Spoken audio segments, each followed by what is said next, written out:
Hello, welcome, Mrs. Saroj. I'm very delighted to have you for a discussion. और हमारी इस discussion में आने के लिए बहुत ही धन्यवाद। सरोज, आप एक ऑरो फोटोग्राफी एक्सपर्ट हैं और नेचुरल थेरेपिस्ट हैं, सो थोड़ा आपके बारे में if you can give some introduction. Thank you, Hema, for this opportunity. Thank you. और हेमा, मैं पिछली 22 सालों से नेचुरोपैथी की फील्ड में काम कर रही हूँ। ओके। काफी सारी थेरेपीज मुझे एक्सप्लोर करने का मौका मिला। जैसे जैसे क्लाइंट आते गए, उनकी प्रॉब्लम को सॉल्व करने के लिए मैंने कई तरह की थेरेपी भी सीखी। रेकी, प्राणिक, वास्तु, महावास्तु, कई सारी थेरेपीज मैंने सीखी। लेकिन मुझे कहीं ऐसा लगा कि जो नेचुरोपैथी है वो बेस्ट थेरेपी है। ओके। क्योंकि वो बेस्ट मुझे क्यों लगी हेमा, कि जो हमारी बॉडी है वो भी 5 एलिमेंट से बनी हुई है, और इसमें जब भी डिस्टरबेंस होता है तो एट लास्ट वो 5 ही चीजें हैं जो कि इम्बेलेंस होती है। मतलब बहुत सारा चीज हमें नहीं है कि हमें कुछ ठीक करना है, सिर्फ हमें उन 5 चीजों में एक अलाइनमेंट बिठाना है, उनमें एक बैलेंस बिठाना है। और जैसे ही हम वो करते हैं ना, तो तुरंत बॉडी अपनी रियल जो उसकी हेल्दी स्टेट है उसमें आ जाती है। तो बहुत मुझे अच्छा लगता है कि हम लोगों को दवाओं से बचा पाते हैं, बिना दवा के ठीक कर पाते हैं। तो इस तरह से मैं इस फील्ड में आई, और इसको करते करते जब मुझे क्रिलियन फोटोग्राफी का पता चला कि इंसान के अंदर का एक फोटोग्राफ हो सकता है, जो उसके हम फिजिक को देख पाते हैं कि फिजिकल बॉडी में हमें क्या डिजीज नजर आ रही है, लेकिन हम मेंटल बॉडी की, इमोशनल बॉडी की जो डिजीज होती है उनको पकड़ नहीं पाते। और अगर हम सही मायने में देखें ना हेमा, तो 98% जो डिजीज होती है ना वो साइकोसोमेटिक होती है। तो उनको कैसे पकड़े? तो मुझे एक बहुत ही क्यूरियोसिटी थी कि चलो कभी मौका मिला तो मैं ये जरूर खरीदूंगी। और तब मैंने इसको दिया और ये करना शुरू किया ना, तो अभी जब मैं लोगों की रिपोर्ट्स देखती हूँ ना, और जब उनकी लाइफ हिस्ट्री और उन रिपोर्ट्स को जब मैं मैच करती हूँ, तो वो इतनी मैच होती है कि वो सामने वाला इंसान बहुत अच्छी तरह बता पाता है कि आपको कैसे पता लगा कि मेरे शरीर में ऐसा होता है। बहुत ही अच्छा एक टेक्निक है रोगों का पता करने का। Brilliant, brilliant. इसलिए मैं इस फील्ड में आई, और आपसे मुलाकात मेरे लिए बहुत ही बड़ी बात है। थैंक यू सरोज जी। मैंने इस ऑरो फोटोग्राफी के बारे में कभी सुना था, लेकिन मुझे तब तक विश्वास नहीं हुआ जब मेरी एक दोस्त ने बताया कि आपके साथ उन्होंने जो ऑरो फोटोग्राफी की और कितना डिटेल में बताया। बिकॉज हम भी एनर्जी के साथ काम करते हैं, लोगों के दिमाग के साथ काम करते हैं, बट बहुत सारे लोग, हम लोग मेनली हम सब, जब तक कुछ देख नहीं पाते हम लोग उस पर बिलीव नहीं करते हैं, right? So something like Auro photography, something जो हमारी एक्चुअल एनर्जी को दिखाता है, right? And that is why I was excited. और अपने ऑडियंस को और मुझे भी इसके बारे में बहुत डिटेल में जानना था, तो मैंने सोचा हम लोग एक डिस्कशन क्यों ना करें इस पे, ताकि सबको बेनिफिट हो। एंड इसीलिए हमारे साथ सरोज हैं जो हमें सब कुछ बताएंगी, ऑरा के बारे में, वाइब्रेशंस के बारे में, फ्रीक्वेंसीज के बारे में, और कैसे ये हमारे लिए मददगार हो सकती है। वेलकम सरोज। सो सरोज, शुरू करने से पहले क्या आप बता सकते हैं कि ये ऑरा होती क्या है? कैसे लोगों को पता चलता है कि ऑरा है या नहीं है? हम कैसे इस पे विश्वास करें पहले? हेमा, आपको याद होगा कि जब हम छोटे थे, तो जब हमें मम्मी पापा कहते थे कि जाओ मंदिर में दर्शन करके आओ, तो वहां पे जब भगवान की तस्वीर हम देखते थे ना, तो उनके चेहरे के चारों ओर ना एक राउंड सा होता था। तो हर तस्वीर में उनके चेहरे के चारों ओर एक राउंड सा होता था, और वहाँ एक लाइट सी बनी हुई होती थी। तो जब हम पूछते थे अपने पेरेंट्स से, तो वो बताते थे कि ये उनकी ऑरा है। तो शायद उस समय हमें समझ में नहीं आता था, लेकिन जैसे जैसे हम आगे बढ़ते गए, पढ़ते गए, तो आज हमें पता है कि दुनिया में हर चीज एक एनर्जी है। एवरीथिंग इज एनर्जी, है ना?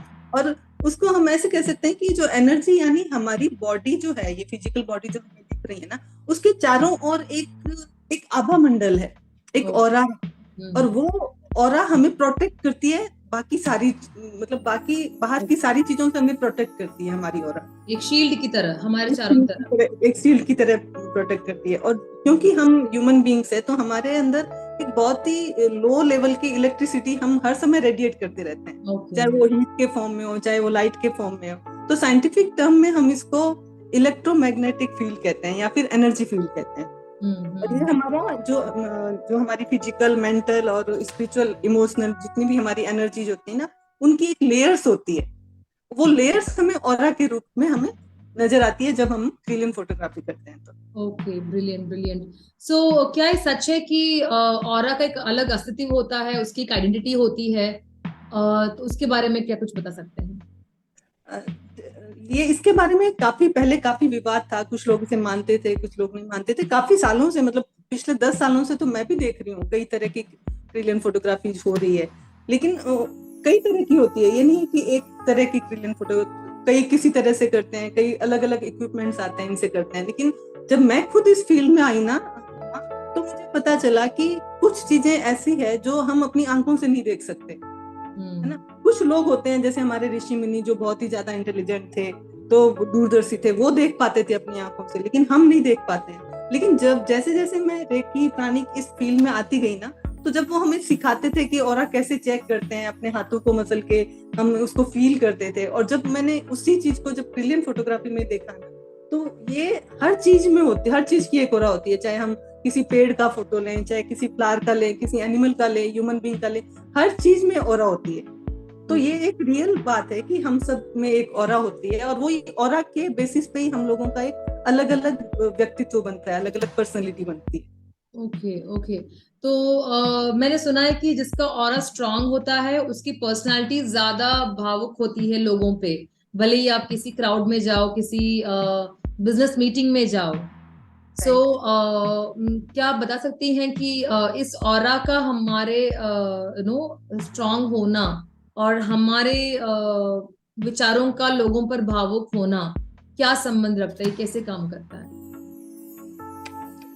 हिमा, ऐसा है जैसे ऑरा हर एक इंसान की अलग अलग होती है। जिस इंसान, जैसे आपने बोला कि जिस इंसान की ऑरा जितनी स्ट्रांग होती है, लोग उसकी तरफ अट्रैक्ट होते हैं। ओके। जैसे हम लोग सुनते थे जब छोटे थे कि जो हमारे तीर्थंकर होते थे, या जो हमारे बहुत सेंट्स होते थे पुराने, वो जिस गांव में आते थे ना, अगर उस गांव में कभी अकाल पड़ता था, तो वो संत जहाँ रुकते थे, उसके कितनी किलोमीटर के एरिया में वो अकाल नहीं पड़ता था। उस उतनी किलोमीटर की एरिया में उनको कोई भी डिजीज नहीं होती थी, क्योंकि ओके वो उनके ऑरा का इफेक्ट था। Okay okay. ऑरा यानी अपने आप को कितना हम यूनिवर्स से जोड़ पाते हैं।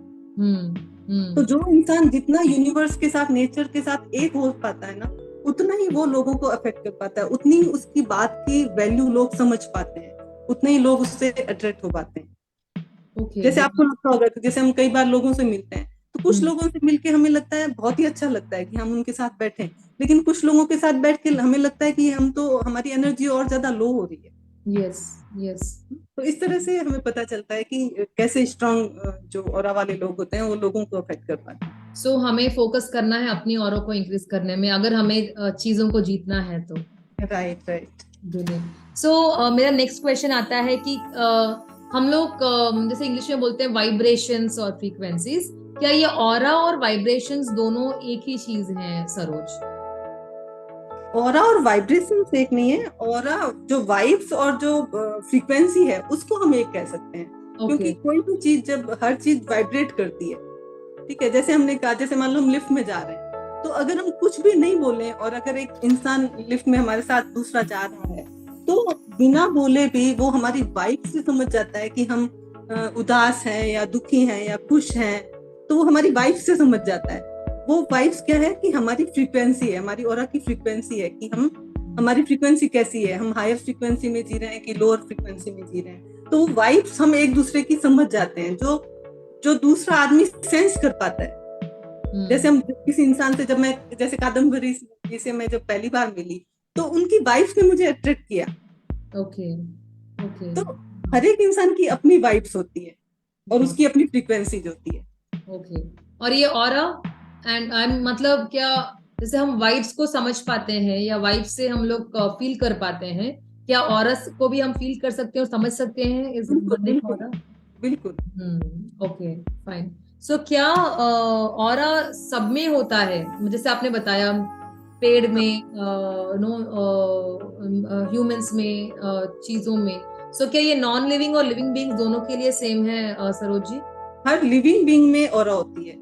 ऐसे तो हम नॉन लिविंग थिंग्स की भी हम ऑरा चेक कर सकते हैं, लेकिन हर लिविंग थिंग्स में ऑरा चेक होती है। जैसे हम मेडिसिन होती है, हम मेडिसिन की भी ऑरा चेक कर सकते हैं। हम जैसे हमारे जैसे ओनियन और गार्लिक होते हैं, जब उनकी हम ऑरा चेक करते हैं ना, तो हमें पता चलता है कि वो हमारे लिए जैसे अभी एक बार क्या हुआ कि जब हम ऑरा स्कैनिंग का ही क्लास चल रहा था हमारा, तो हमने एक इंसान के हाथ में गार्लिक दे दिया, फिर उसकी ऑरा चेक की, उसका हाथ यहाँ रखा और हमने उसकी ऑरा चेक की, तो उसकी ऑरा बहुत डिस्टर्ब नजर आ रही थी, और जैसे ही उसने वो गार्लिक अपने हाथ से हटाया, उसकी ऑरा वापस बैलेंस हो गई। ओके। मतलब हर एक छोटी छोटी चीज भी हमें इफेक्ट करती है वाइब्रेशन को। बहुत ही इफेक्ट करती है। क्योंकि जैसे साइंस में बोलते हैं, क्वांटम फिजिक्स में बोलते हैं कि हर चीज वाइब्रेट हो रही है, राइट? सो फ्रीक्वेंसी अलग है, माइट भी हमारी फ्रीक्वेंसी बीटा है और उसकी डेल्टा है। तो जब हर चीज वाइब्रेट करे तो सबका अपना अपना ऑरा होगा, राइट? तो जो हमें इन्फ्लुएंस करता होगा। तो शायद इसीलिए किसी किसी कल्चर्स में फास्टिंग के टाइम या कुछ मुख्य पूजा के टाइम ये गार्लिक ऑनियन को अवॉइड करते हैं। आई थिंक जैन कल्चर में बहुत है, या ब्राह्मण्स कल्चर, कुछ कल्चर्स में है जहाँ पे इन चीजों को थोड़ा नेगेटिव एनर्जी माना देख लो ना, जो भी हम सात्विक खाना जिसको हम कहते हैं ना, उसमें हम लहसुन प्याज नहीं करते। हाँ, got it. So because of might be energy, right? Great, okay. So हम अपने ऑरा को कैसे देख सकते हैं सरोज जी? समझो मैं, हमारे सबके पास तो ये ऑरा स्कैनिंग नहीं है, सो कैसे हम अपने ऑरा को फील या कर सकते हैं या देख सकते हैं? जैसे कुछ थेरेपी जो हम बात करते हैं ना, जब प्राणिक हीलिंग की और रेकी की, तो उस समय क्या होता है कि हम चेक करते करते हमारे हाथ इतने सेंसिटिव हो जाते हैं कि हम अपने हाथ से भी उस ऑरा को चेक कर पाते हैं। कई बार हम पेंडुलम से भी ऑरा को चेक कर लेते हैं कि पेंडुलम बता देता है कि वहाँ हमारे चक्रों की एनर्जी कैसी है, कैसी नहीं। लेकिन अगर हमें वो चीजें, जैसे मान लीजिए मैं ऑरा चेक कर दूं अपने हाथों से या पेंडुलम से, तो वो सिर्फ मैं जान सकती हूँ। यस। अगर मैं आपकी ऑरा चेक करूँ तो आपको मेरे पे भरोसा करना पड़ेगा, लेकिन आप फिर भी उसको नहीं देख पाएंगे। लेकिन जब हम ट्रिलियन कैमरा से करते हैं ये ऑरा फोटोग्राफी, तो उसकी रिपोर्ट कोई भी पढ़ सकता है और वो अपने आप को उसको मैच कर सकता है, क्योंकि ट्रिलियन फोटोग्राफी में एक स्पेशलाइज्ड कैमरा होते हैं, स्पेशल सेंसर होते हैं जो उस ऑरा को कैच कर पाते हैं। क्योंकि ऑरा बहुत ही सटल होती है, बहुत ही सूक्ष्म होती है, जिसको पकड़ना हर एक कैमरे की बस की बात नहीं होती।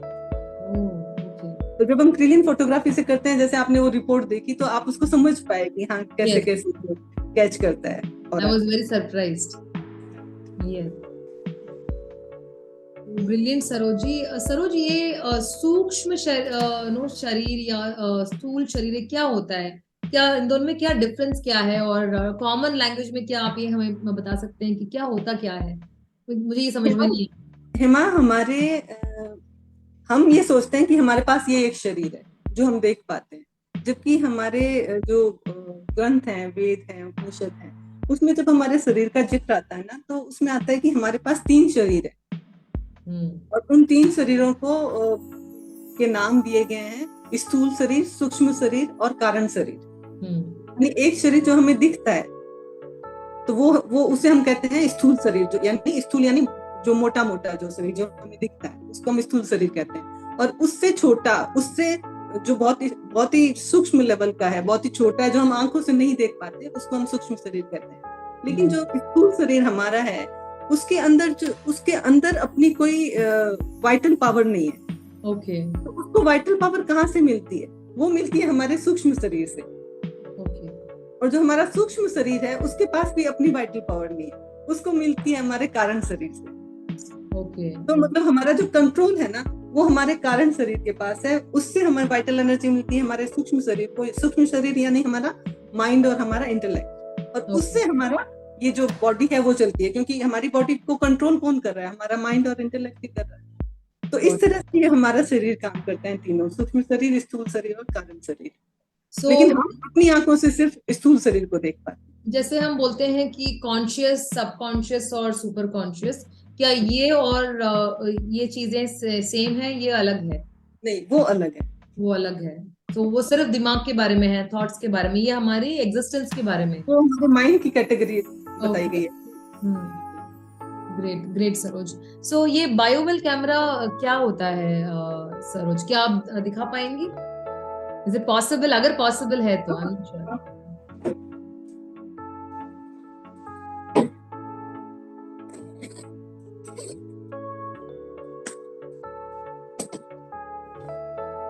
आप देख पा रही है?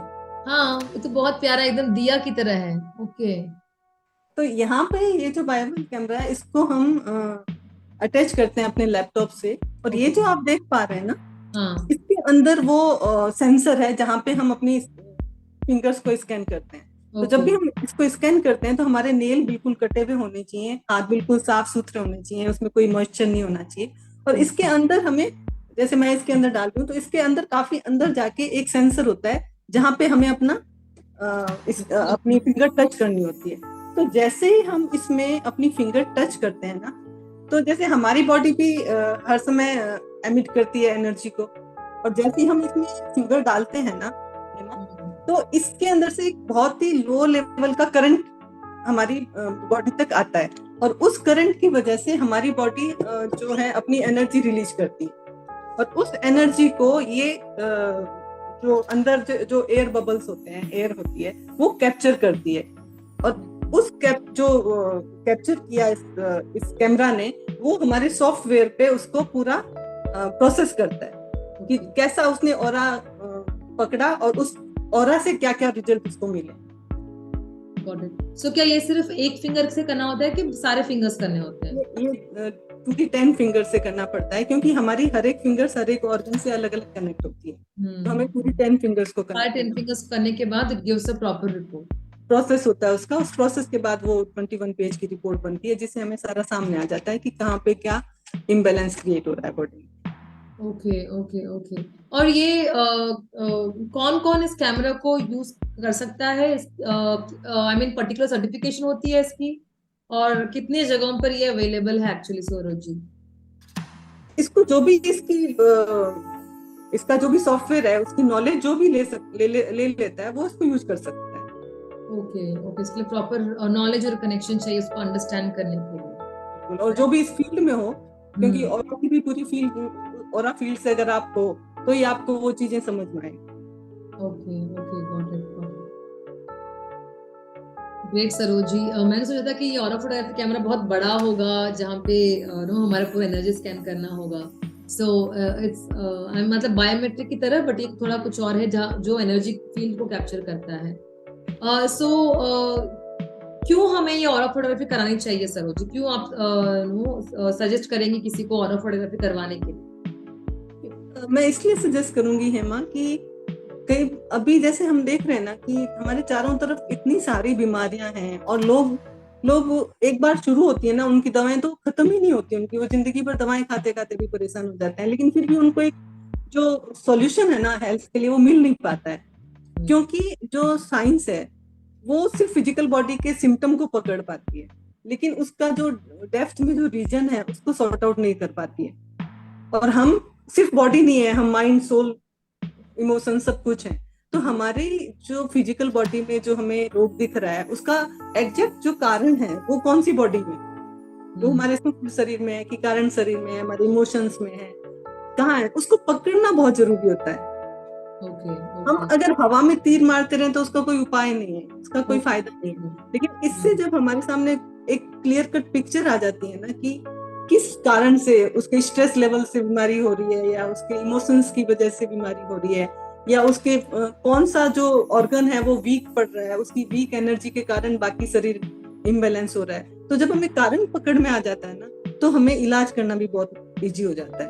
तो इसका फायदा यही है कि हम जल्दी से उस कारण को पकड़ पाते हैं और उसका इलाज सही तरीके से कर पाते हैं। और दूसरा जो इसको कराने का कारण है, कराना क्यों चाहिए, कि इससे हम जो हमारी ऑरा है उसमें हमारी फिजिकल बॉडी में डिजीज आने से 6 महीने पहले हमारी ऑरा में डिजीज आ जाती है।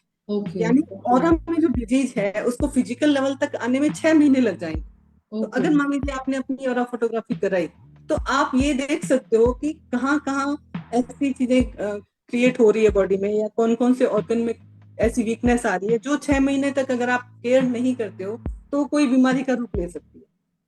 तो आपको प्रिकॉशन के लिए 6 महीने मिल जाते हैं।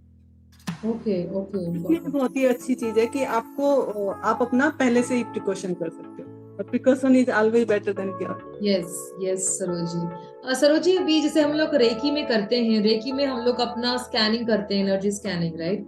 लेकिन बार बार दे से कि we are not suppose to do it often, क्योंकि अगर हम ऑफन करते हैं तो एनर्जी डिप्लीट भी हो सकती है। जब तक हम लोग, we are not regular practitioners who accumulate and no invoke the energy from the universe, right? तो ये अगर ऑरा फोटोग्राफी में करवाती हूँ तो maximum what frequency can I do? मतलब क्या साल में एक बार करना ओके है, या आप यू सजेस्ट कि नहीं 5 साल में एक बार, या it's okay, it doesn't effect your aura field? मतलब क्या बार बार करवाने से कोई इफेक्ट होता है हमारे ऑरा में? बार बार कराने की इसको जरूरत नहीं पड़ती है माँ, क्योंकि अगर हम एक बार कराते हैं दैट मीन्स हमें 6 महीने का एक ग्राफ मिल जाता है कि हम 6 महीने बाद हमारे साथ ये हो सकता है। तो 6 महीने तक मान लो हमें कोई प्रिकॉशंस लेने हैं तो हम वो ले सकते हैं। देन हम अगर कोई चीज है जिसपे हमें काम करना है, कोई थेरेपी करनी है, कोई हीलिंग लेनी है, तो हम उसको ले सकते हैं। लेकिन 6 महीने बाद या 3 महीने बाद हम अपने सेटिस्फेक्शन के लिए उसको वापस करा के ये चेक कर सकते हैं कि जो हम हीलिंग ले रहे हैं या जो भी हमने अपना ट्रीटमेंट मॉड्यूल चुना है, क्या वो हम पर काम कर रहा है कि नहीं कर रहा है।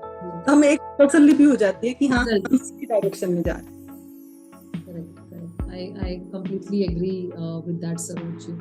And अगर I am not well, मतलब बहुत सारी चीजें हम नहीं करते जब हम अनवेल होते हैं, बिकॉज ऑलरेडी एनर्जी लो होती है, we just allow body to rest. So क्या ऑरो फोटोग्राफी के लिए भी एप्लीकेबल है? मतलब अगर मैं ऑलरेडी ठीक नहीं हूँ मानसिक तौर पे या शारीरिक तौर पे, तो क्या इस टाइम पे मैं ऑरो फोटोग्राफी करवा सकती हूँ? हाँ, उस समय आप करा सकते हो, लेकिन उस समय कराने से आपको फायदा क्या होगा कि आपको एग्जैक्ट अपनी सिचुएशन पता चल जाएगी कि आप किस लिए बीमार हो। क्योंकि कई बार क्या होता है कि जैसे मान लो कि कोई ताला है, हमें पता नहीं है उसकी चाबी कौन सी है, हम Yes. उसमें 2 3 4 5 चाबी ट्राई ट्रीटमेंट करते किए जा रहते रहे हैं, ट्रीटमेंट किए जा रहे हैं। हैं। तो वैसे ही अगर हमें पता नहीं है कि हमारी डिजीज का कारण क्या है, तो जब हम कारण पता चल जाता है ना, तो हमारी डिजीज हम जल्दी से रिकवर कर सकते हैं, उसे ठीक हो सकते हैं। So, what is the minimum age before you do aura photography? मतलब मिनिमम एज, मतलब जैसे बच्चे नहीं, आफ्टर 12 years और आफ्टर 18 years, ऐसा कुछ है इसमें सरोज जी? आफ्टर 10 15 years हम कर सकते हैं। You can do, right? And any reason कि क्यों हम लोग बच्चों का नहीं कर सकते? क्योंकि बच्चे दे फॉल इल, सब कभी कभी होता है कि अच्छा खाना भी हम दे रहे हैं, जहां तक हमारा ख्याल है सब तो अच्छा है, फिर क्यों मेरा बेटा बार बार बीमार पड़ रहा है, right? Then we go to doctors, doctors भी कुछ ठीक से नहीं बताते हैं, and then so why can't we do for kids? वो हेमा, बच्चे ना ऑलरेडी प्योर होते हैं एक्चुअली। उनका ना उनका हर चीज साफ सुथरा होता है, क्लियर कट होता है। उनको गुस्सा आता है तो वो तुरंत सामने बोल देते हैं। मतलब हम बड़े हैं ना, अपने इमोशंस को दबा लेते हैं, हम किसी के सामने फ्रीली एक्सप्रेस नहीं कर पाते, तो हमें इन सब चीजों की जरूरत पड़ती है। बच्चों का जो चीज होती है ना, तो हमारे सामने क्लियर कट होता है, तो उसमें अगर हम थोड़ा सा नेचुरोपैथी अप्लाई करते हैं ना, तो हमें इन चीजों की जरूरत नहीं पड़ती। Okay okay. कोई कॉम्प्लिकेशंस अगर बॉडी में है कि पकड़ में नहीं आ रहे, तब हमें इन चीजों की जरूरत पड़ती है कि भाई क्यों नहीं ठीक हो रहा है इंसान। या जैसे कहते हैं ना कि हर बच्चा जो है ना वो जीनियस पैदा होता है। Yes yes. सो लेकिन ये देखो कि हर बच्चा जीनियस पैदा होता है, लेकिन एक लेटर एज में देखें तो कितने लोग होते हैं जो अपनी उस जीनियसनेस में जीते हैं। Yes yes yes, correct correct. तो क्यों नहीं जी पाते, क्यों नहीं अपनी जो उनकी फ्रेग्रेंस है वो क्यों नहीं दुनिया में फैला पाता हर इंसान? क्योंकि वो कहीं ना कहीं किसी न किसी इमोशंस के तले दब जाता है। सो जैसे इमोशंस की बात है, I love talking about emotions और thoughts, no. So Saroj ji, can you tell कि दबे हुए इमोशंस और ऐसे क्या क्या चीजें हैं that affects your aura? मतलब क्या क्या चीजें which affects your aura, and लोगों को क्या क्या करना चाहिए if they really want their aura to be at a high level? Hema, हम लोग बॉडी है, माइंड है और सोल है। yes. और हमारी सोल की अपनी है ना कुछ क्वालिटीज है, और ये बॉडी हमने क्यों ली है? उस सोल के पर्पस को पूरा करने के लिए। अब अगर हम उस क्वालिटीज में जी रहे हैं जो सोल की क्वालिटी है, जैसे हैप्पीनेस है, लव है, ठीक है, तो ये सारी सोल की क्वालिटीज हैं। अगर हम उन क्वालिटीज के अकॉर्डिंग जी रहे हैं ना, तो हमारा लाइफ बहुत अच्छा होता है। लेकिन अगर हम हेट में जी रहे हैं, जेलसी में जी रहे हैं, तो हम परेशान होते हैं, हम अपने चारों ओर के लोगों को भी परेशान करते हैं। यस और वो जो ग्रीड है, हमारी जेलसी है, हेट है, वो हमारे रोगों का असली कारण बनता है। क्योंकि ऐसे देखें तो हेमा, आप और हम दो अलग अलग आइडेंटिटी है, लेकिन अगर हम वैसे देखें तो पूरा यूनिवर्स जो है ना, हम सब एनर्जी है। तो आपके सेल को और मेरे सेल को वो डिवीजन पता नहीं है।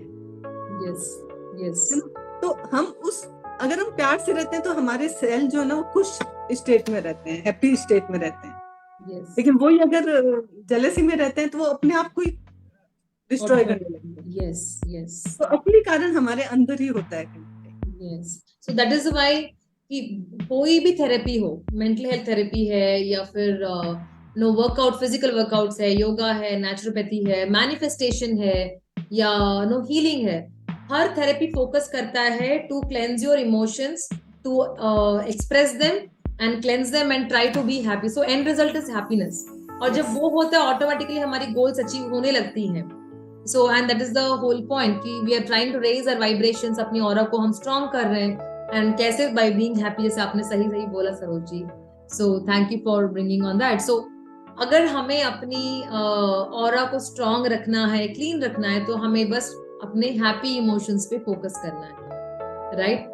getting away with this whatever kind of हमारे guilt है हमारे अंदर या किसी तरह का frustration है, उसको address करना जरूरी है, right?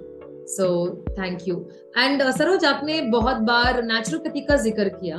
नेचुरोपैथी का ऑरा फील्ड से क्या संबंध है and why should people consider naturopathy? Because मैं बहुत बड़ी फैन हूँ नेचुरोपैथी की। बचपन से पापा ने हमें मोस्ट ऑफ द टाइम यही नो चीजें प्रैक्टिस करवाई हैं। मैं घर में ट्राई करती हूँ मैक्सिमम कि बच्चों को उसी में फॉलो करवाऊं। So even I wanted to study that, but time नहीं मिला। Might be in future I will study. So since you are expert in this and आप इतने सालों से प्रैक्टिस कर रही हैं, can you throw light on naturopathy, your mental health and your energy field? ये कैसे अफेक्ट करती है हमारा खान पान, रहन सहन? क्योंकि हर बीमारी दवा से ठीक नहीं होती है। दवा है फॉर इंस्टेंट रिलीफ, बट क्या वो परमानेंट है? We don't know. क्या वो रूट कॉज को क्लेंस कर रही है? We not know. So I want a naturopathic expert to talk about it. Naturopathy बहुत ही सिंपल थेरेपी है। एक्चुअली वो थेरेपी नहीं है, वो हमारी लाइफस्टाइल है नेचुरोपैथी। Yes yes. और बेसिकली इसमें क्या है कि जैसे हम मानते हैं कि जैसे नेचर 5 एलिमेंट से बना है ना, वैसे ही हमारी बॉडी भी 5 एलिमेंट से बनी है। तो नेचर और हमारा कनेक्शन बहुत जरूरी है। आज हमारी जो लाइफस्टाइल है, हम कितना नेचर के साथ टाइम स्पेंड करते हैं? Yes yes. हमारा सुबह से रात तक हार्डली, सुबह से रात तक हम एसी में बैठे रहते हैं। हमें अपने खाने के लिए टाइम नहीं होता। दूसरा है कि नेचर ने जो हमें दिया है, 5 एलिमेंट्स होते हैं हमारे, earth, water, air, fire and space. अब जो 5 एलिमेंट्स हैं, उसमें से कौन सा एलिमेंट हमारा डिस्टर्ब हुआ है, जिसकी वजह से हम रोगी हुए हैं, जिसकी वजह से डिजीज हुआ है, ये पता लगाना थोड़ा सा ट्रिकी होता है। जैसे मान लीजिए कि अर्थ एलिमेंट है, तो एक ग्लास में साफ पानी है, मैं अगर उसमें थोड़ी सी भी मिट्टी मिला दूं तो गंदा हो जाएगा ना। यस। यानी अर्थ ने किसको स्पॉइल किया? वाटर को। ठीक है। अब आग जल रही है, मेरा गैस पर तवा गर्म है, मैं उस पर पानी डाल देती हूँ तो वो आग ठंडी हो जाएगी, वो तवा ठंडा हो जाएगा, तो मेरी रोटी कच्ची रह जाएगी। तो ये हर एक एलिमेंट दूसरे एलिमेंट को जो है वो डिस्टर्ब करता है, या उसको कहो कि आप उसको पोल्यूट करता है। अब कौन सा एलिमेंट पोल्यूट होने से बीमारी हुई है, और जो एलिमेंट पोल्यूट हुआ है उसको कौन से एलिमेंट से वापस उसको क्लीन किया जाए, तो ये समझना होता है हमें नेचुरोपैथी। तो अगर मान लीजिए कि वाटर पोल्यूट हुआ है, तो हम क्या करेंगे? उसको बॉयल कर लेंगे, तो मिट्टी उसकी जो गंदगी है वो नीचे रह जाएगी, ऊपर साफ पानी आ जाएगा। तो इसी तरह से हम अपनी बॉडी में देखते हैं कि हमारे बॉडी के अंदर कौन सा एलिमेंट पोल्यूट हुआ है, हमें उसको कैसे वापस क्लीन करना है। तो अभी कभी कभी क्या होता है कि जो क्लाइंट आता है, जो लोग आते हैं हमारे पास, वो उनके शरीर में इतने सारे कॉम्प्लिकेशंस होते हैं, वो इतनी सारी दवाएं खा चुके होते हैं, उनकी इम्यूनिटी इतनी लो हो चुकी होती है, तो ये पता लगाना बड़ा मुश्किल हो जाता है हिमा कि कौन सा एलिमेंट उनका डिस्टर्ब हो रहा है और किस वजह से हो रहा है। तो ये ऑरा फोटोग्राफी हमें बहुत हेल्प करती है ये जानने में कि कौन सा एलिमेंट उनका डिस्टर्ब हो रहा है। और जब हमें एक बार पता चल जाता है तब फिर हम उसको ठीक करने के लिए बहुत जल्दी हम उनको ठीक कर पाते हैं। Okay, so before starting naturopathy treatment आप ऑरोफोथेरेपी करती हैं, उसके बाद उनका करंट लेवल देखती हैं, एंड उसके बाद accordingly you give naturopathy suggestions to them. So naturopathy is about changing your food habits, Saroj ji, food eating habits. सबसे पहले तो डाइट ही आती है माँ। Yes. उनका डाइट कैसा है, वो कैसे डाइट ले रहे हैं, देन उनका वाटर इनटेक कैसा है, देन उनकी फायर कैसी है। मान लो वो खाना तो बहुत अच्छा खा रहे हैं लेकिन उनकी फायर इतनी कम है कि वो कैसे डाइजेस्ट कर पाते हैं। देन उनका ऑक्सीजन लेवल कितना है, वो ठीक से ब्रीदिंग कर पाते हैं कि नहीं कर पाते, तो सारी चीजें देखनी होती है। Yes, yes, yes. So क्यों no why do you think कि people are still away from this? बहुत अभी अवेयरनेस तो बढ़ रही है इन चीजों की, spending time in the nature, अपने सेल्फ के लिए टाइम स्पेंड करना, अवेयरनेस है, लेकिन still major of the population अभी भी इन चीजों से अवर्स है. Might be because of the busy running schedules, quick result चाहिए. सो आप can you throw some light on this? एक तो आपने बता ही दिया कि हम लोग हम सब इतनी हड़बड़ में है ना, हमें हर चीज क्विक चाहिए, जल्दी चाहिए। और हमें लगता है ऐसा हिमा, सिर्फ हमें लगता है, सुनिएगा इसको ध्यान से, हमें सिर्फ लगता है कि हमें दवा जल्दी रिजल्ट देगी, लेकिन वो हमारी जल्दी जो दवा लेके ठीक होने वाली जो हमारी हैबिट है ना, वो हमें बहुत बड़े एक वापस आएगी या फिर बड़ा प्रॉब्लम हमें एक क्या कहते हैं संकट में डाल देती है। yes, yes. क्योंकि जो नेचर हमारी बॉडी में जो भी डिजीज आया है उसको निकालने के लिए जो कोशिश करती है ना, हम उस कोशिश को ही बंद कर देते हैं। हाँ, एग्जैक्टली.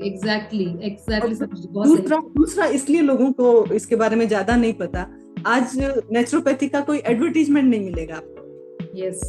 और आज कौन सी चीज को लोग ज्यादा अपनाते हैं? जिसका ज्यादा एडवर्टीजमेंट हो, जिसका मीडिया प्रचार कर रही है। हाँ, yes, exactly.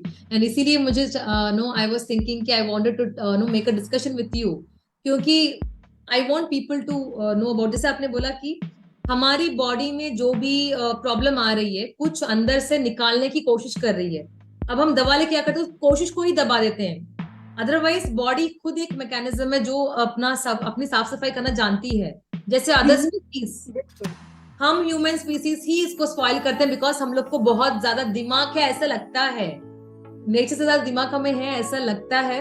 And I tell this to my clients also कि go with the process, patient रहो, थोड़ा वेट करो and you will see manifestation happening. थोड़ा पेशेंस चाहिए, नेचर अपना काम खुद करेगा एंड वो देगा और बड़ा देगा. बोलते हैं ना कि भगवान जब भी देता है छप्पर फाड़ के देता है. Don't hurry up for small results. Delay हो रहा है इसका मतलब कुछ बड़ा हो रहा है. इतना उतावले क्यों हो रहे हो? तो बट वो चीजें हमें लोगों को एजुकेट करनी पड़ती है even before we give therapies, right? हमारे अंदर है ना पेशेंस बहुत कम हो गया है हमारी लोगों में आजकल. हमारे पुराने जो लोग हैं, जो हमारे पेरेंट्स को हम देखते हैं, उनके अंदर कितना पेशेंस होता था. एग्जैक्टली. और वो जब भी बीमार पड़ते थे 2-3 दिन में ठीक हो जाते थे बिना दवा के. Yes, I agree, absolutely agree. क्योंकि हीलिंग पावर हमारी बॉडी के अंदर है. हमें कोई भी दुनिया का कोई डॉक्टर ठीक नहीं कर सकता. सबसे बड़ा हीलिंग डॉक्टर हमारे अंदर है. एग्जैक्टली. सिंपल सा एग्जांपल है सरोज जी.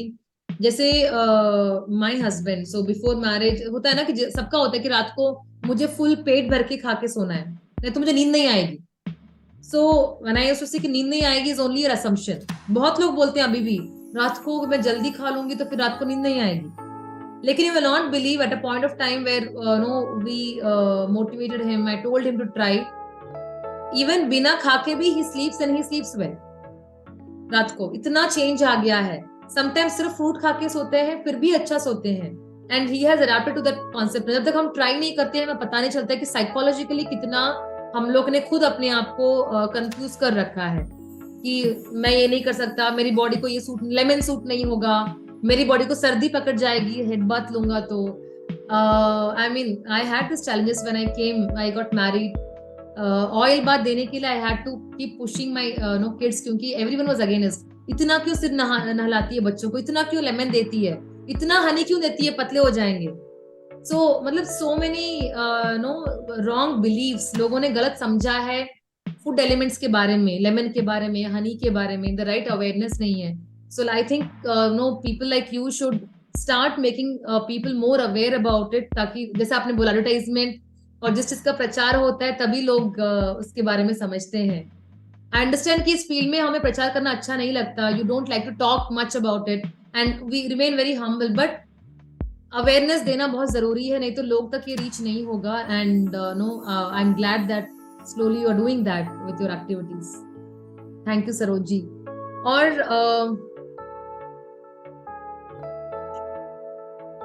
सरोज जी, ये ऑरा फोटोग्राफी करने के लिए क्या कोई उपयुक्त समय होता है? सब चीज का समय, जैसे नेचुरल थिंग्स में हम बोलते हैं ना ब्रह्म मुहूर्त होता है या फिर सुबह खाली पेट में खाना, ये सब. सिमिलरली ऑरा फोटोग्राफी के लिए क्या कोई समय होता है जिस टाइम पे लोगों को करना चाहिए? मतलब खाली और पेट, भरा पेट, रात को, सुबह? खाली पेट की जरूरत नहीं होती इसमें, लेकिन सुबह सुबह मॉर्निंग आवर्स में जैसे इंसान उठा, नाश्ता कर लिया, नहा लिया, तो फ्रेश हो गया, तो उस समय हम करते हैं तो उसकी एग्जैक्ट ऑरा हम पकड़ पाते हैं.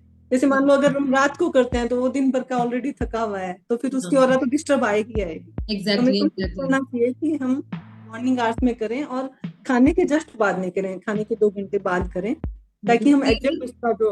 हाँ जी. खाने की जस्ट बाद नहीं करने का कोई रीजन? खाने के जस्ट बाद हमारी जो शक्ति है ना, वो खाने को पचाने में लग जाती है. यस एग्जैक्टली, इसीलिए बोलते रात को खाते ही नहीं सोना, नहीं तो नींद नहीं आएगी. ऐसे ही टाइम में जब वो रिलैक्स हो और उसकी एनर्जी पूरी हाई पे हो, उस समय हम करते हैं तो एग्जैक्ट हम उसका पिक्चर देख पाते हैं. ग्रेट. सो सरोज जी, एक इम्पॉर्टेंट क्वेश्चन. हर जगह आप बहुत रैशनल हो गए हैं, हम लोग बहुत ही बुद्धिमान बनने लगे हैं, सोचने लगे कि हम बुद्धिमान बन रहे हैं, लेकिन पूरा ब्रेन वॉश हो रहा है. ये तो सिर्फ हम लोग जानते हैं एज अ साइकोलॉजिस्ट और therapist. So I mean people have been brain washed, जो हम एक्चुअली रीसेट करने की कोशिश कर रहे हैं लोगों को टू द नेचुरल वे. अब मैं जानना चाहती हूँ कि फिर भी अगर हमें लोगों को ये समझाना है तो उनके लैंग्वेज में हमें समझाना होगा, राइट? तो क्या साइंस इस ऑरा फोटोग्राफी को मानती है, और can you give scientific explanation of this? Hema, इसका जवाब देने से पहले मैं आपसे पूछती हूँ कि साइंस क्या है? साइंस जो चीजें हैं उसको एक्सप्लेन करती है साइंस. Science is measurement. हाँ, जस्ट मेजरिंग. हाँ, मेजरमेंट. अब ये बताओ, साइंस कितनी चीजों को मेजर कर पाती है? हमारी लाइफ में सिर्फ 5 से 10% चीजें इतनी हैं ऐसी है जिनको साइंस मेजर कर पाती है. तो क्या बाकी 90% चीजें नहीं है दुनिया में? क्या उनका कोई एग्जिस्टेंस नहीं है? Yes yes, definitely. है ना. अब ये देखो, साइंस क्वांटम फिजिक्स कहता है energy is equal to M, यानी energy is matter, matter is energy. तो ये जो इलेक्ट्रॉन्स हैं उनको हम नहीं देख पाते. यस. लेकिन हम उनको मानते हैं. Yes yes. लव है, अफेक्शन है, हैप्पीनेस है, क्या हम उनको मेजर कर सकते हैं? No, only emotions. मैं बोलती हूँ कि इमोशंस ही उसका मेजरमेंट है. क्या फील कर रहे हो वही मेजरमेंट है. तो ये जो क्रिलियन फोटोग्राफी है, इसके कई सारे साइंटिस्ट हैं जिन्होंने इसको क्रिएट किया है. Okay okay. क्योंकि ये काफी रिसर्च के बाद ये सामने आया. ये जो कैमरा है वो काफी रिसर्च करने के बाद ये आया सामने आया कि इससे जो फोटोग्राफी हम करते हैं वो काफी कुछ. और मैं सबसे पहले तो मैं ये सोचती हूँ कि जब मैं इसको करती हूँ और जब मेरी पेशेंट्स की जो हिस्ट्री है वो इससे बिल्कुल मैच करती है, इसकी जो रिपोर्ट है उससे, तो मैं उसको साइंटिफिक कहूँ या नहीं कहूँ, इससे कोई फर्क नहीं पड़ता. Yes yes. अब आप जैसे कहेंगे, जैसे आपने साइंस की बात की, तो जैसे हम लोग जो नेचुरोपैथ डॉक्टर्स हैं उनका हमारा रजिस्ट्रेशन नहीं होता. यस. लेकिन आज जो लोग सब जगह से थक जाते हैं वो नेचुरोपैथी अपना के ठीक हो रहे हैं, तो हम साइंस किसको कहें? यस. साइंस क्या है? हमारे मोटो ये है कि हम किसी भी तरीके से इंसान को उसकी हेल्दी स्टेट में ले आए. यस. उसको कुछ खुशी दे सके जिसका वो हकदार है. Yes. That's what happiness. Correct. So, एक minute. Exactly, ma'am. So, the right thing you said, जब हर जगह से थक जाते हैं, so then they come and no, they work. कि surrender. Science क्या है? Science is only trying to prove things that is existing. They are discovering things that is already existing in nature. उन चीजों को साइंस बाहर ला रहा है और हमें अवेयर कर रहा है, बट जो एक्चुअल चीज है उसको तो हम भूल ही जा रहे हैं, और सिर्फ हम बनी बनाई चीजों को we are no believing and working on actually it. हमारी हेमा, मुझे कभी कभी लगता है कि हमारी जो विजडम है ना, वो नॉलेज में खो गई है, यस, और वो नॉलेज जो है वो इंफॉर्मेशन बन के रह गई है। Yes, I agree with that sir. So sometimes knowledge has become, मतलब एग्जाम्पल जैसे हम लोग जब भी any client comes for healing और काउंसलिंग से मैनिफेस्टेशन, सो काउंसलिंग भी ठीक है, when it comes to manifestation the first thing we tell is that अपने सीखे हुए दिमाग को जितना बाहर रख के आओगे उतना आसान होगा और उतनी जल्दी आपको रिजल्ट मिलेगा। वही तो कहते हैं ना कि जो लर्न किया उसको अनलर्न करना पड़ेगा। हाँ, सो पहले जो दिमाग में जो भी घास फूस भरा है उसको सब बाहर रख दो। So I remember my recently also one client coming to me, Hema मैं एक ऐसे सिचुएशन में हूँ जहां पे मेरा कोई होप नहीं है, मतलब ना ही मेरा एज सपोर्ट करता है मुझे, और ना ही मेरा I have almost 4 to 5 years of break in my career.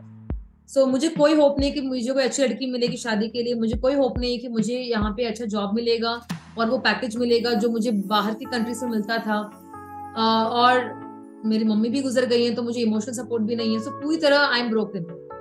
And the last resort, अब मुझे without any options I felt कि सिर्फ मैनिफेस्टेशन ऑफ अट्रैक्शन ही मुझे रिजल्ट दे सकता है।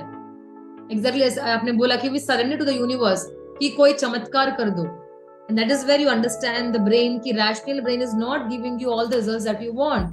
rational brain बस आपको वो हर चीज को प्रूव करने में हेल्प कर रहा है बस, but are you happy using the rational brain in your life? Definitely not, right? So आप बहुत कॉम्प्लिकेट कर रहे हो चीजों को, एनालाइज करके, एनालिसिस पैरालिसिस जो हम बोलते हैं, to analyzing things, doubting things, और नेचुरली हैप्पी रहना ही हम भूल जा रहे हैं, नेचुरली खाना भूल जा रहे हैं। कितने रेस्ट्रिक्शंस लगाने लगे हैं आजकल हम लोग खाने में, बहुत सोच सोच के खा रहे हैं, लेकिन जब जंक फूड आता है तब तो हम कुछ सोचते नहीं है, लेमन ठीक नहीं, अच्छा नहीं है, हनी अच्छा नहीं है, या कोकोनट खाने से ये होगा, नारियल पानी से ये होगा, फाइन। अच्छा, बर्गर खाने से कुछ नहीं होगा, चिकन खाने से, ब्रॉयलर चिकन खाने से कुछ नहीं होगा, लेकिन नारियल पानी पी ले तो कुछ हो जाएगा। ऐसे ही हम लोग जो चीज के बारे में हम जानते नहीं है, क्योंकि नारियल पानी के बारे में हम जानते नहीं है, सो यू आर भूत की तरह देखते हैं उसको हम लोग, राइट? बट ये चीजें तो कुछ भी नहीं है ना इसमें, तो कुछ ही नहीं, मैक्सिमम पेट खराब होगा, right? So they are ready to compromise that, but ये चीजें they don't want to adopt. Actually Hema, वैसे देखें ना तो लाइफ इज वेरी सिंपल, हम उसको कॉम्प्लिकेट बना देते हैं। Exactly ma'am. Even in ho'oponopono zero limits book में ये इंटरव्यू विद ह्यूलन के टाइम पे द ऑथर ही सेज कि कहीं पे वो लोग एक hot dog road side shop में गए, और and I mean Hulen, doctor Hulen is eating hot dog, and author पूछ रहा है कि सर आप ये खा रहे हो, it is not healthy. So Hulen says कि खाना बाय इटसेल्फ अनहेल्थी नहीं है, इसके बारे में जो आप सोच रहे हैं ना उसकी वजह से उसको आप अनहेल्थी बना रहे हो, क्योंकि आपके सेल्स को डाइजेस्ट करने से मना कर, रेफ्यूज कर देंगे, क्योंकि आप उसको ऐसे देख रहे हो। सो हमारी सोच और हमारे थॉट्स इटसेल्फ हमारे बॉडी को काम नहीं करने देते हैं most of the times, right? And I think in naturopathy that is what you know teach people to accept their body and easily life को जीने के लिए। सो थैंक यू सरोज जी। और सरोज जी, ये फ्रीक्वेंसीज क्या होती हैं और इसका क्या मतलब है? सो हमने वाइब्रेशंस के बारे में बात किया, ऑरा के बारे में बात किया, ये फ्रीक्वेंसीज होती क्या है? मतलब हम लोग हर गोल के लिए एक फ्रीक्वेंसी की बात करते हैं, राइट? ये लव की ये फ्रीक्वेंसी होती है, मनी की ये फ्रीक्वेंसी होती है, और पेन की ये फ्रीक्वेंसी होती है, so there is spectrum. So can you talk a little about frequencies, no, from your knowledge about aura and things, की होती क्या है और कैसे हम इन पे क्लाइंब अप कर सकते हैं?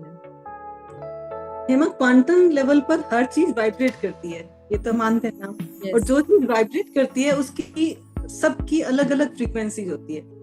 Frequency yes. का मतलब क्या होता है कि एक पर्टिकुलर जो यूनिट ऑफ टाइम है उसमें वो चीज कितनी बार उसकी रिपीटेशंस हो रहे हैं। ओके ओके ओके, उसको हम फ्रीक्वेंसी कहते हैं। तो हर चीज की फ्रीक्वेंसी अलग होती है, जैसे लाइट की फ्रीक्वेंसी अलग है, वाटर की फ्रीक्वेंसी अलग है, और अर्थ की फ्रीक्वेंसी अलग है। वैसे ही हमारी बॉडी में जो चक्रास हैं, जो एंडोक्राइन ग्लैंड्स हैं, जिनको साइंटिफिक लैंग्वेज में जिनको एंडोक्राइन ग्लैंड्स कहते हैं और योगिक भाषा में उनको चक्रास कहते हैं। वो चक्रास क्या है? हमारे एनर्जी के बंडल्स हैं एक तरह से। तो हर जो चक्र है उसका अलग अलग फ्रीक्वेंसी है। Okay okay. तो ऐसे कहते हैं कि जो हमारा जो शरीर है वो 62 to 78 हार्ट्स जो है, हार्ट्स पर अगर वो उस फ्रीक्वेंसी में अगर वो वाइब्रेट कर रहा है, दैट मीन्स वो ठीक काम कर रहा है, दैट मीन्स वो हेल्दी है। 60 to 70 62 to 78 मेगाहर्ट्ज पर। और अगर उससे वो फ्रीक्वेंसी उसकी डाउन हो जाती है, 58 से अगर हमारी वाइब्रेशंस, हमारी फ्रीक्वेंसीज डाउन हो जाती है ना, तो वो डिजीज पकड़ने लगते हैं। Okay okay okay. Got it. So ये समटाइम्स अगर मेरी फ्रीक्वेंसी लो है तो मुझे कैसे पता चलेगा कि मेरी फ्रीक्वेंसी अभी लो है? जैसे हेमा, आपने देखा होगा कि जब हम लो होते हैं ना, तब हम नेगेटिव सोचते हैं, तब हमें कुछ भी अच्छा नहीं लगता। और जैसे ही हम हाई फ्रीक्वेंसी में होते हैं ना, हमें हर चीज अच्छी लगती है। हमें फूल भी देखते हैं तो हमें उसके पास जाने का मन करता है। नहीं तो अगर हम हमारी फ्रीक्वेंसी लो, हमारे सामने फूल रखा भी हो ना, तो करते हैं। Okay okay. तो जैसी हमारी फ्रीक्वेंसी होता है, हमें वैसी ही चीजें अट्रैक्ट करती है। Okay okay. Like attracts like. इसलिए हम कहते हैं ना, जब इंसान ज्यादा बीमार होता है तो हम उसको कहते हैं कि आप पहले वेकेशंस पे चले जाओ।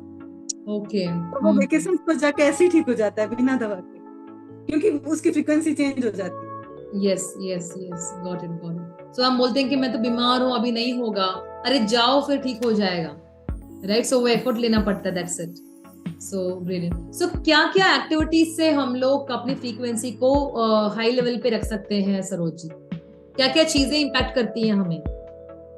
हम नेचर से जुड़े हुए हैं, जैसे हमने पहले भी बात की, हम नेचर से जुड़े हुए हैं। आज नेचर में हम देखते हैं कि जैसे सुबह सुबह सनराइज होता है, तो उस जिसको हम ब्रह्म मुहूर्त कहते हैं, सनराइज से पहले का जो वहाँ उस समय की फ्रीक्वेंसी अलग ही होती है। उस समय का जो एक माहौल होता है वो कितना अलग होता है। और भरी दोपहर में जब खूब तेज धूप तो पड़ रही हो, उस समय हमारी वाइब्रेशन ऑटोमेटिकली लो हो जाती है। तो क्यों? क्योंकि हम उसके साथ मैच कर रहे हैं। हम नेचर के साथ मैच कर रहे हैं। तो हमारी बॉडी की फ्रीक्वेंसी हर समय अच्छी रहे, हम हर समय हेल्दी फील करें, इसके लिए हमें सिर्फ इतना सा करना है कि हमें नेचर ने हमारे लिए जो क्रिएट किया है ना, वो चीजें हम यूज करें। जैसे हमें सन मिला है, तो हम सुबह सुबह थोड़ा सा सन बाथ लें। हमें जो वाटर मिला है, तो हम वाटर को इनटेक, जितनी हमारी बॉडी की नीड है उतना हम वाटर इनटेक करें। जो नेचर ने हमें ओरिजिनल फॉर्म में जो फूड दिया है, नेचुरल फूड दिए हैं, फ्रूट्स दिए हैं, सैलेड्स दिए हैं, हम उसका ज्यादा से ज्यादा सेवन करें। तो हम अपने आप उस फ्रीक्वेंसी में जिएंगे। लेकिन अगर हम उनको बिल्कुल ही, कई लोग आते हैं जो कभी फ्रूट्स और सैलेड नहीं खाते। Yes yes yes. बहुत सारे लोग, मतलब हमें बहुत आश्चर्य होता है, लोग तीनों चारों टाइम सिर्फ पका हुआ खाना खा रहे हैं, सिर्फ एसिडिक खाना खा रहे हैं। तो अब हम कैसे उम्मीद कर सकते हैं कि उनकी फ्रीक्वेंसी अच्छी होगी? Yes yes. जितना हम एसिडिक खाना खाते हैं, उतना हमें ग्रेविटेशन जो होता है वो हमें खींचता है, उतना हम भारी होते चले जाते हैं। हम उड़ना तो आसमान में चाहते हैं, और लेकिन अपने आप हाँ, जैसे आपने एसिडिक खाने की बात की, जैसे आई रिमेम्बर एक बार मेरे को आंखें में कुछ प्रॉब्लम था, एंड सडनली मैं गई आई डॉक्टर के पास। उन्होंने बोला कोई प्रॉब्लम नहीं है, उन्होंने बोला टीबी टेस्ट करा लो। फिर उन्होंने मुझे चेस्ट डॉक्टर के पास भेजा, वहां पे जाके उन्होंने बोला कि मुझे एसिडिटी है। सो अब वो बहुत ही बड़ा डॉक्टर है, चेस्ट डॉक्टर है, ऑलमोस्ट 60 अबाउ। और उसने मुझे बोला कि तुम्हारा बचपन से थोड़ा एसिडिक बॉडी है, अब से कभी भी पाइनएप्पल नहीं खाना, मौसम्बी नहीं खाना, वाटरमेलन नहीं खाना, और बहुत सारी चीजें। मैंने बोला अरे मैं इसी तो जीती हूँ। मैंने बोला गए भाड़ में डॉक्टर। और you will not remember, I was regularly taking lemon juice only, पापा ने बोला था मुझे, एंड मेरा साइनस ठीक हो गया।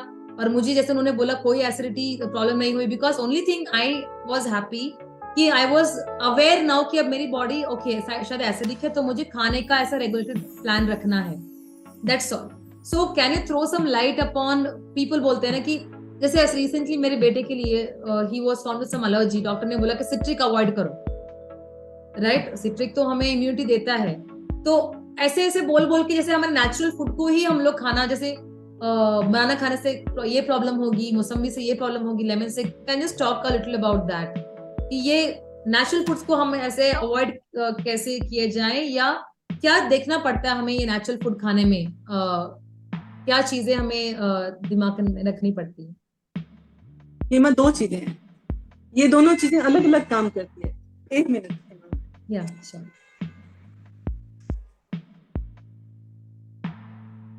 Yes ma'am. सो हम फूड और एसिडिटी की बात करें तो क्योंकि हम लोग कुछ भी खाने को तैयार है, जैसे मैं पहले बोल रही थी, पकाया हुआ खाना, रखा हुआ खाना, बर्गर, बट जब फ्रूट्स की बात आती है, नेचुरल थिंग्स की बात आती है, हम इतना डरते क्यों हैं?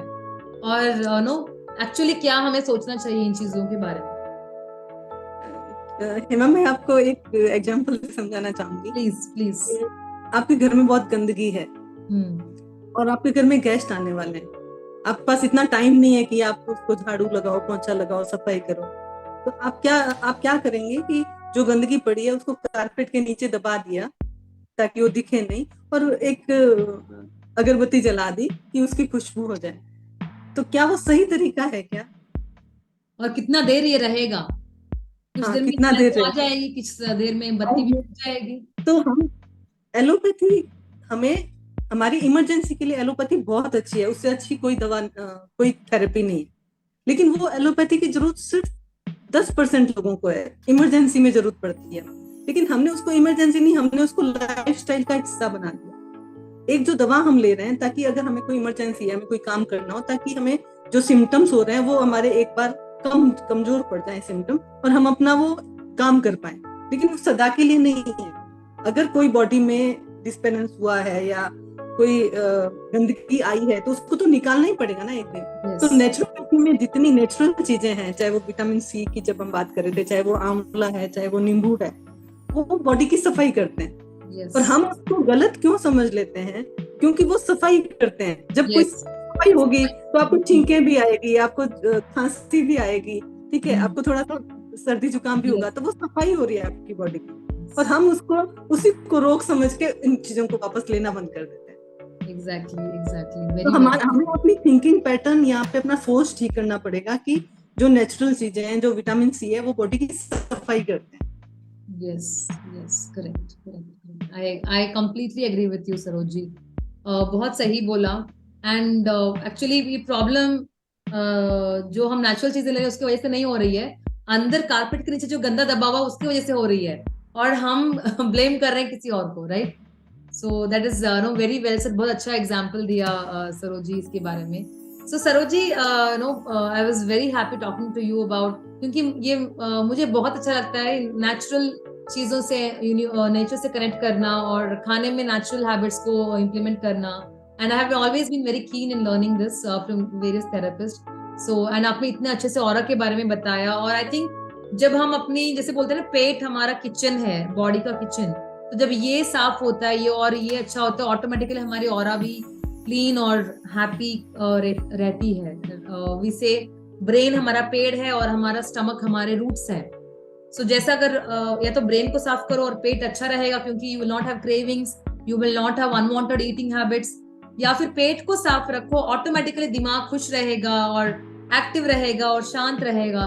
So it's connected. लेकिन हम लोग अपनी बॉडी को मशीन की तरह देखते हैं, एक सेल्फ मैकेनिज्म की तरह नहीं समझ पाते हैं। So very nice Sarojini. Sarojini, and you belong from Mumbai, और सो मुंबई आप में आप कहाँ प्रैक्टिस करती हैं, और किस तरह के लोग आपके सर्विस ले सकते हैं सरोजी? मैं मुंबई में रहती हूँ, थाने में।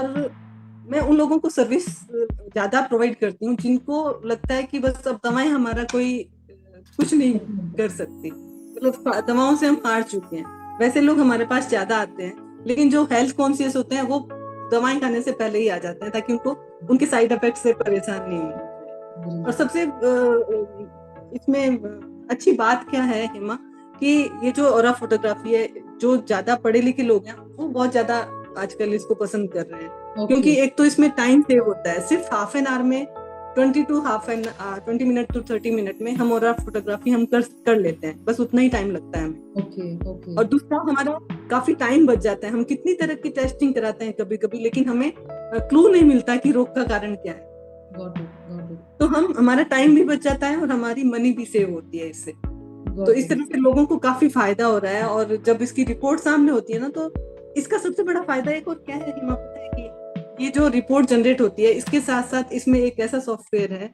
जो आपका जो अलाइनमेंट है, आपके चक्राज का, आपके ऑर्गन्स का जो यिन यांग बैलेंस है, उन सब के अकॉर्डिंग आपके लिए एक हीलिंग म्यूजिक जनरेट करता है, Oh, wow.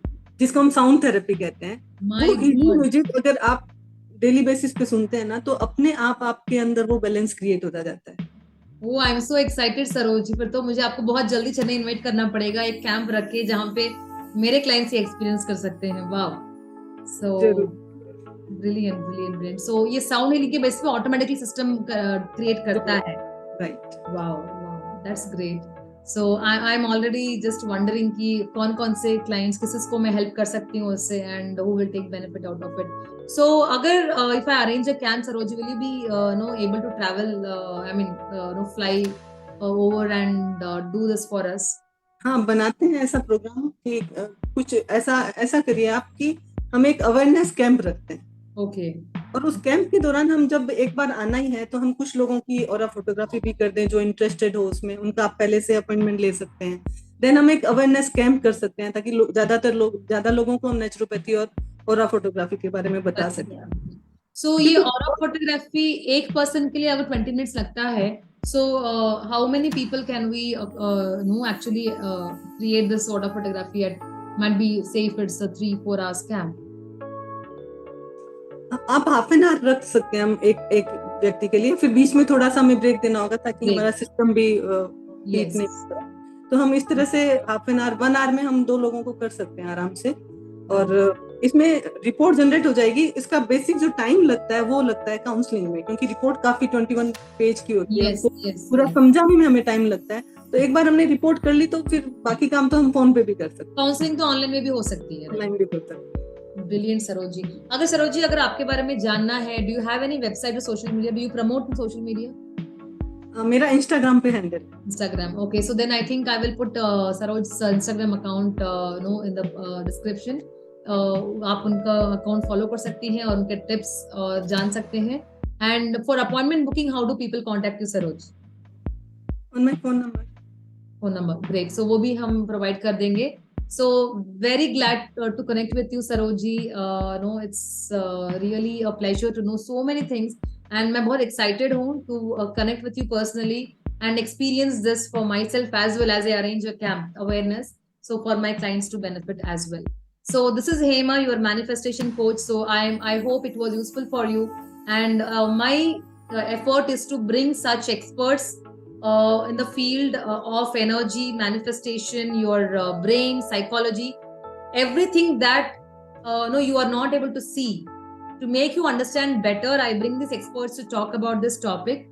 So please follow the channel and connect with us for any doubts. So you can connect with the experts who are talking, or to me. We will help you to connect with them for whatever doubts you have.